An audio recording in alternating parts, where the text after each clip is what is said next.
نظم لا ریب کا لمس، پروین طاہر۔ سنو، لا ریب سے اٹھتی ہوئی یخ بستہ اور بے انت لہروں، میں سزاوار نفی ہوں روند کے گزرو، میرے تن کو کچل ڈالو۔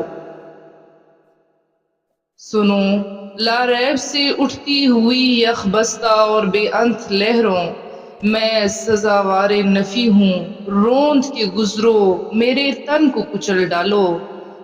میرے بھیتر کے پاتالوں میں اترو اور سرائیت ہڈیوں کے نرم گودے تک کرو۔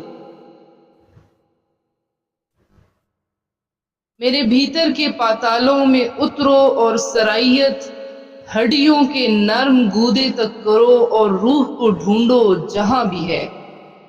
ہوں کب سے حالت انکار میں تم سے گریزاں دور، اپنی ہی پناہوں میں رہی مدہوش میں، دل کے سمندر میں جو کھیتی پریم کی ناؤ، کبھی اس پار لگنے کے گماں میں ڈولتی، لفظوں کو، نظموں کو، معنی اور جذبوں کو لہو میں گھولتی، نروان پانے کو توجہ مرتکز کر دی، سما کو کھولتی اور فاصلوں کو پاٹ لینے کی سعی کرتی، سمجھتی کیا تھی خود کو میں؟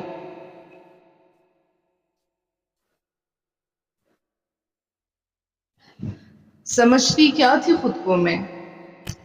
کبھی جوگن، کبھی برہن، کبھی پریمی، کبھی گیانی، مگر کیا تھی؟ فقط ایک بے اما، ایک نارسا۔ سمجھتی کیا تھی خود کو میں؟ کبھی جوگن، کبھی برہن، کبھی پریمی، کبھی گیانی، مگر کیا تھی؟ فقط ایک بے اما، ایک نارسا۔ لاریب کی لہروں، دھکیلو اس طرف مجھ کو، ابد تک لے چلو مجھ کو۔